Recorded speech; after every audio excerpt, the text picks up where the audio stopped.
ഛത്തീസ്ഗഡിലെ കാങ്കറിലുണ്ടായ ഏറ്റുമുട്ടലിൽ മുതിർന്ന മാവോയിസ്റ്റ് നേതാവടക്കം 29 പേരെ വധിച്ചു.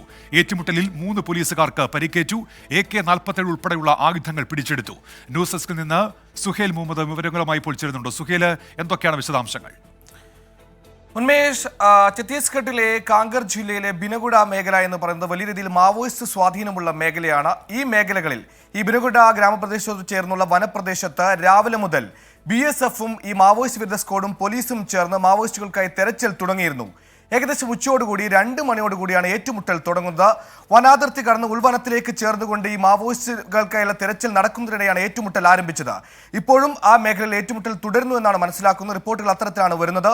നിലവിൽ വിവരം ലഭിക്കുമ്പോൾ 29 മാവോയിസ്റ്റുകൾ കൊല്ലപ്പെട്ടു എന്നാണ് റിപ്പോർട്ടുകളുള്ളത്. 3 ഉദ്യോഗസ്ഥർക്കും ഈ സുരക്ഷാ സേന ഉദ്യോഗസ്ഥർക്ക് പരിക്കേറ്റിട്ടുണ്ട്. 2 പേരുടെ നില തൃപ്തികരമാണ്. പക്ഷേ ഒരാളുടെ ആരോഗ്യനില അല്പം ഗുരുതരമാണെന്ന റിപ്പോർട്ടുകൾ ഈ ഘട്ടത്തിൽ വരുന്നുണ്ട്.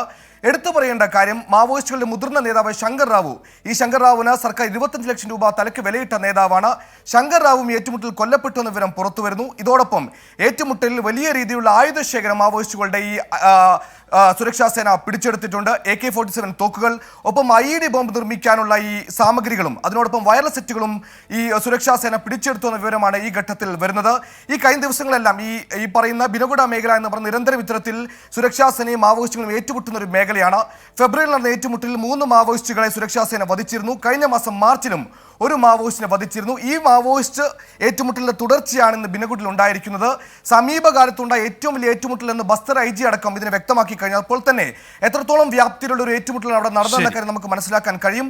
ഒപ്പം ഈ ഛത്തീസ്ഗഡിൽ ആദ്യഘട്ട തെരഞ്ഞെടുപ്പ് വെള്ളിയാഴ്ച നടക്കാനിരിക്കെ പ്രദേശത്ത് മേഖലയിൽ വലിയ രീതിയിൽ സുരക്ഷാ വിന്യാസം കൂടി ഒരുക്കിയിട്ടുണ്ട്. ഇപ്പോഴും മാവോയിസ്റ്റുകൾക്കുള്ള തെരച്ചിൽ ഉൾവന പ്രദേശങ്ങളിൽ നടത്തിക്കൊണ്ടിരിക്കുകയാണെന്നാണ് ഉന്മേഷ് മനസ്സിലാക്കാൻ കഴിയുന്നത്. ശരി, സുഹേൽ മുഹമ്മദാണ് വിവരങ്ങൾ നൽകിയത്.